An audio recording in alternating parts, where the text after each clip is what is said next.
नमस्कार साथियों। स्वागत है आपका सिविल लक्ष्य एकेडमी के Chhattisgarh daily current affairs program में। मैं विनय कुमार गुप्ता स्वागत करता हूं आपका अपने इस शो में। तो पहला प्रश्न आपकी स्क्रीन में ये रहा। हाल ही में चर्चा में रहा गुरु घासीदास नेशनल पार्क कहाँ स्थित है? आपके ऑप्शन है कोरिया, कोरबा, बिलासपुर, रायपुर। तो इसका सही जवाब है कोरिया। ठीक है।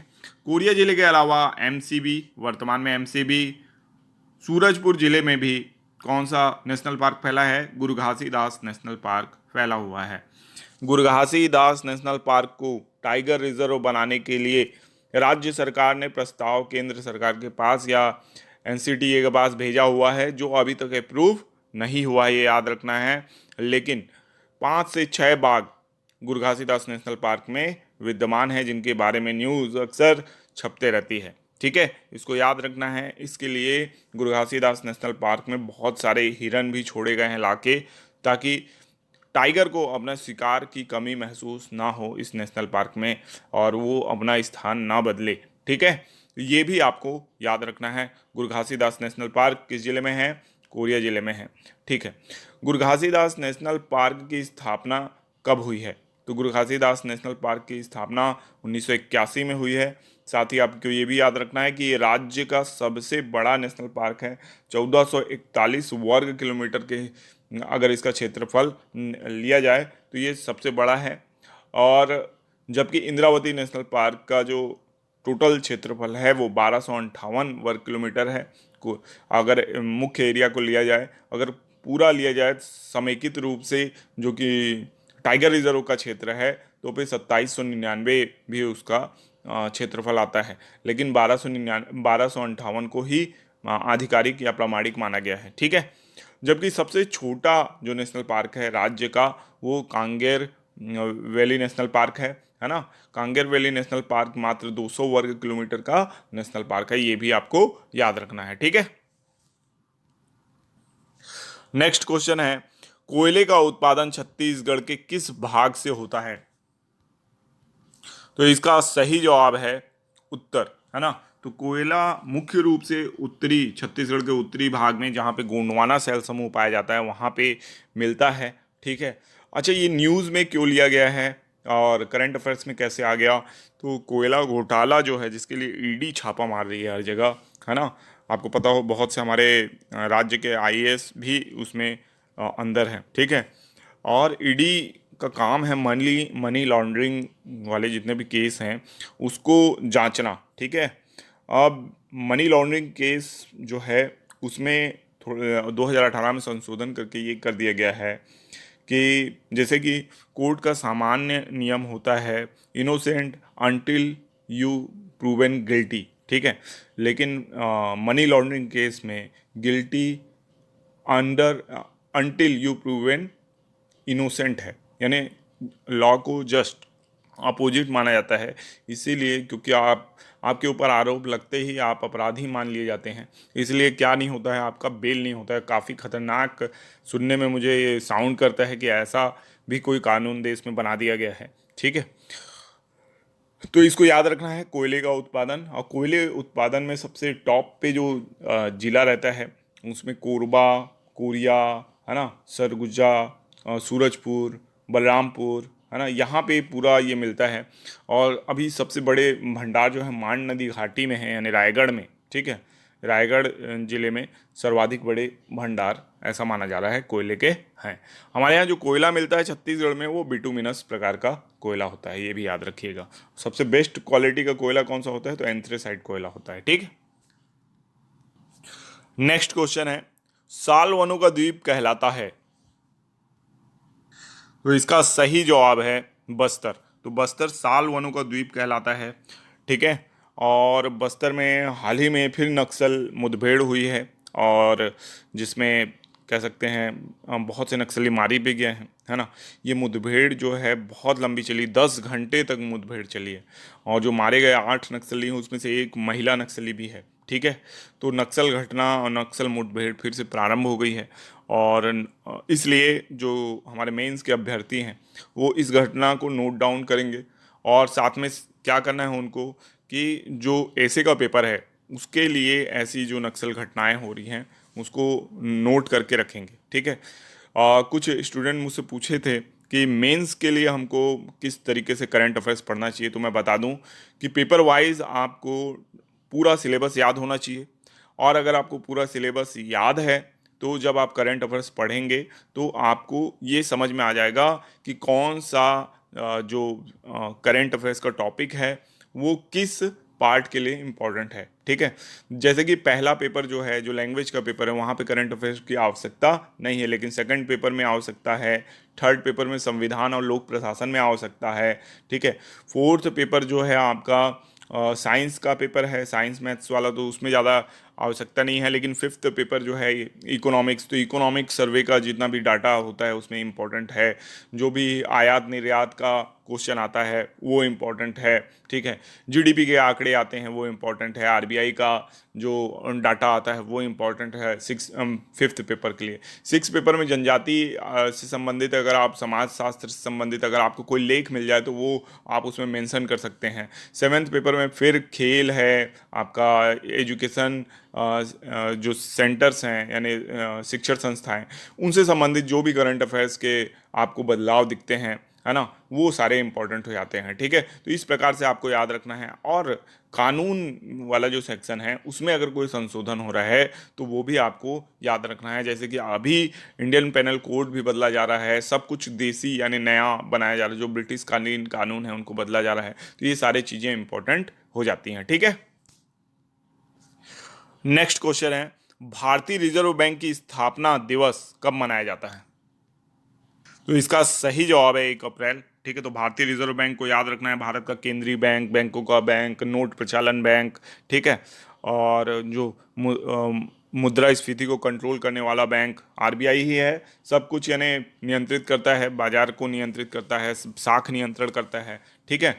तो काफ़ी महत्वपूर्ण बैंक है। और इसकी स्थापना 1 अप्रैल 1934, ठीक है। और राष्ट्रीयकरण जो हुआ 1949 को हुआ, तो इसको भी याद रखिएगा। और अगर कहीं पे मेरे से डाटा में कोई गलती हो रहा होगा तो बिल्कुल कमेंट बॉक्स में आप बताइएगा। इससे मुझे भी अपनी नॉलेज को इन्हेंस करने का मौका मिलता है और ये भी पता चलता है कि मुझसे क्या गलतियाँ हो रही हैं, ठीक है। और भारतीय रिजर्व बैंक को आपको अच्छे से याद रखना है। इसकी स्थापना दिवस 1 अप्रैल को मनाई जाती है, यानी अभी अभी 1 अप्रैल बीता है तो उस दिन स्थापना दिवस था, ठीक है। तो इसको याद रखिएगा, ठीक है। तो आरबीआई की स्थापना हुई थी 1 अप्रैल 1935 में, 35 है, ठीक है। मैंने अभी भी चेक किया तो मैंने 34 बोला था, तो उसको सुधार लीजिएगा, 1 अप्रैल 1935, ठीक है। नेक्स्ट क्वेश्चन है, हॉकी इंडिया पुरस्कार 2023 में वर्ष का सर्वश्रेष्ठ खिलाड़ी किसे चुना गया है? तो इसका सही जवाब है हार्दिक सिंह।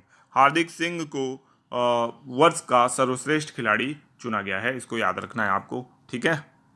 नेक्स्ट क्वेश्चन है, विश्व का सबसे बड़ा गन्ना उत्पादक देश कौन सा है? तो इसका सही जवाब है ब्राजील। ब्राजील विश्व का सबसे बड़ा गन्ना उत्पादक देश है। तत्पश्चात भारत का नंबर आता है, फिर चीन का और लास्ट में पाकिस्तान का, ठीक है। चौथे नंबर पे पाकिस्तान का, लास्ट में नहीं। इसके बाद भी बहुत सारे देश हैं, लेकिन ब्राजील सबसे बड़ा गन्ना उत्पादक देश है। सेकंड नंबर पे भारत है, थर्ड नंबर पे चीन है और चौथे स्थान पर पाकिस्तान है, ठीक है। अब अंतिम प्रश्न आप लोगों के लिए है, आपको कमेंट बॉक्स में इसका उत्तर देना है। कृत्रिम सूर्य से 10 करोड़ डिग्री सेल्सियस की ऊर्जा किस देश ने पैदा की? आपके ऑप्शन हैं जापान, उत्तर कोरिया, दक्षिण कोरिया या चीन, ठीक है। तो इसका सही जवाब आप कमेंट बॉक्स में जरूर दीजिएगा। अब चलते हैं हम पिछले वीडियो में जो हमने आपको क्वेश्चन दिया था जवाब देने के लिए, उसे देखेंगे। तो हमने आपसे पूछा था उत्कल दिवस या ओडिशा दिवस कब मनाया जाता है, तो इसका सही जवाब आप देख सकते हैं 1 अप्रैल को मनाया जाता है। वीडियो की अगर आपको पीडीएफ चाहिए तो टेलीग्राम ग्रुप में, टेलीग्राम चैनल है हमारा सिविल लक्ष्य एकेडमी के नाम से, उसमें आपको मिल जाएगा, जिसका लिंक आपको डिस्क्रिप्शन में मिलेगा। और साथ ही अब हम पिछले वीडियो के रिवीजन प्रश्न भी देखेंगे, ठीक है। पहला प्रश्न है, छत्तीसगढ़ लोक सेवा आयोग के वर्तमान अध्यक्ष कौन हैं? तो इसका सही जवाब है डॉक्टर प्रवीण वर्मा। डॉक्टर प्रवीण वर्मा छत्तीसगढ़ लोक सेवा आयोग के वर्तमान अध्यक्ष हैं। आपको पता हो कि छत्तीसगढ़ लोक सेवा आयोग इस समय चर्चा में बना हुआ है। प्यून भर्ती का रिजल्ट निकला है जिसमें इमला इमला का टेस्ट हुआ था, मतलब शुद्ध लेखन का टेस्ट हुआ था, और शुद्ध लेखन में कई बहुत ज़्यादा नंबर लाने वाले छात्र बाहर हो गए हैं, जबकि कम नंबर लाने वाले छात्र इमला शुद्ध लेखन में अच्छा अंक प्राप्त करके चयनित हो गए हैं, जिस कारण से जो अधिक नंबर लाए हुए थे रिटन एग्ज़ाम में उन छात्रों में रोष है। और इमला यानी जो शुद्ध लेखन है उसमें कई छात्र फेल हो गए हैं। इसलिए इमला की भी प्रैक्टिस, अगर आपको पीयून वगैरह बनना है, छोटी जॉब में जाना है तो करना चाहिए, ठीक है। बाकी मेरा पर्सनल ओपिनियन है कि आपको बड़े एग्ज़ाम की तैयारी करनी चाहिए, इतने छोटे एग्ज़ाम की तैयारी से बचें आप, क्योंकि 8वीं पास उसमें योग्यता भी मांगती है। खैर, अपना अपना विज़न होता है डिसाइड करने का, तो ये याद रखना है। छत्तीसगढ़ लोक सेवा आयोग के बारे में भी आपको याद रखना है। छत्तीसगढ़ लोक सेवा आयोग जो है इसका गठन 23 मई 2001 को हुआ था, और संविधान की धारा 315 या अनुच्छेद 315 के तहत छत्तीसगढ़ लोक सेवा आयोग का गठन किया गया था। इसको याद रखना है आपको।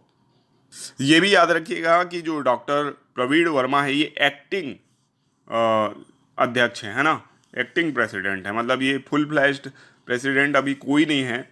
जब से थॉमस सिंह सोनवानी रिटायर हुआ है तब से, उसके बाद से कोई भी जो फुल फ्लैश्ड कह सकते हैं अध्यक्ष छत्तीसगढ़ लोक सेवा आयोग में नियुक्त नहीं किया गया है, ठीक है। तो इसको याद रखिएगा। नेक्स्ट क्वेश्चन है, हाल ही में सुर्खियों में रहा भिलाई स्टील प्लांट कब स्थापित किया गया?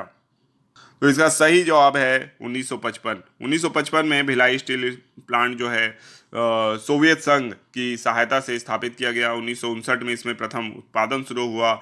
नियमित उत्पादन जो है 1961 में शुरू हुआ, ठीक है। तो इस तरीके से आपको ये याद रखना है, 1959 में प्रथम उत्पादन और स्थापना 1955 में, 1961 में नियमित उत्पादन। साथ ही साथ ये भी याद रखना है कि भिलाई स्टील प्लांट जो है ये कहाँ है, भिलाई दुर्ग जिले में, और सोवियत संघ या वर्तमान में रूस की सहायता से बनाया गया ये क्या है, स्टील प्लांट है, भिलाई स्टील प्लांट, ठीक है।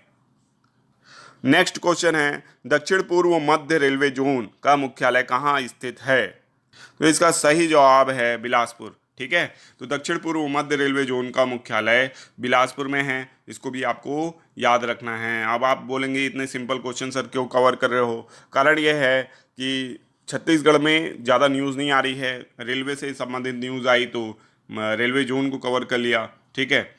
बीएसपी में आग लगने की खबर थी, वो इतनी इंपॉर्टेंट नहीं है, तो बीएसपी का स्थापना दिवस, उत्पादन, ये सारी चीज़ें इंपॉर्टेंट है तो वो कवर कर लिया।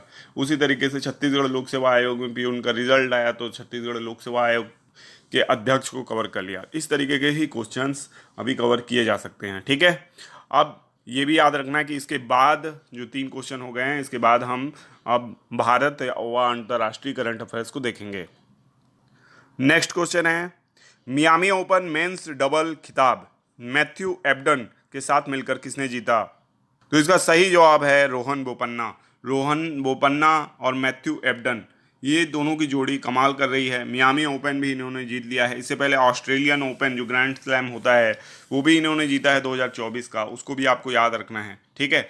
तो रोहन बोपन्ना का नाम याद रखिएगा, भारत के प्रसिद्ध टेनिस प्लेयर हैं। जिस तरीके से लिएंडर पेस और महेश भूपति थे, उसी तरह से रोहन बोपन्ना हैं। इन्होंने 26वां एटीपी पुरस्कार जीता है। इनकी उम्र 44 वर्ष हो चुकी है, लेकिन अभी भी ऊर्जा में कोई कमी नहीं है, और नौजवान खिलाड़ियों को भी पटकनी दे रहे हैं ये मैथ्यू एबडन के साथ मिलकर, तो इसको याद रखिएगा। नेक्स्ट क्वेश्चन है, अंतर्राष्ट्रीय संस्कृति अवार्ड हाल ही में किसे प्रदान किया गया है? तो इसका सही जवाब है मीना चरांदा। मीना चरांदा को अंतर्राष्ट्रीय संस्कृति अवार्ड हाल ही में प्रदान किया गया है। आपको ये पता होना चाहिए, दिल्ली विश्वविद्यालय के कॉलेज की ये कह सकते हैं प्रिंसिपल हैं और काफ़ी होनहार हैं, तो इनको याद रखिएगा, मीना चरांदा। प्रभा वर्मा का नाम आप जानते हैं, सरस्वती सम्मान 2023 जो है इनको प्रदान किया गया है, यानी 33वां सरस्वती सम्मान प्रदान किया गया है प्रभा वर्मा को, ठीक है। तो इसको याद रखिएगा। नेक्स्ट क्वेश्चन है, रिगनाई पचरा पोशाक तथा त्रिपुरेश्वरी मंदिर का प्रसाद पेड़ा को जीआई टैग दिया गया, यह किस राज्य से संबंधित है? इसका सही जवाब है त्रिपुरा। त्रिपुरा का रेगनाई पोशाक, पचरा पोशाक और जो त्रिपुरेश्वरी मंदिर है वहाँ उसका पेड़ा प्रसाद जो है उसे क्या मिला है, जीआई टैग दिया गया है। जीआई टैग अगर किसी को मिलता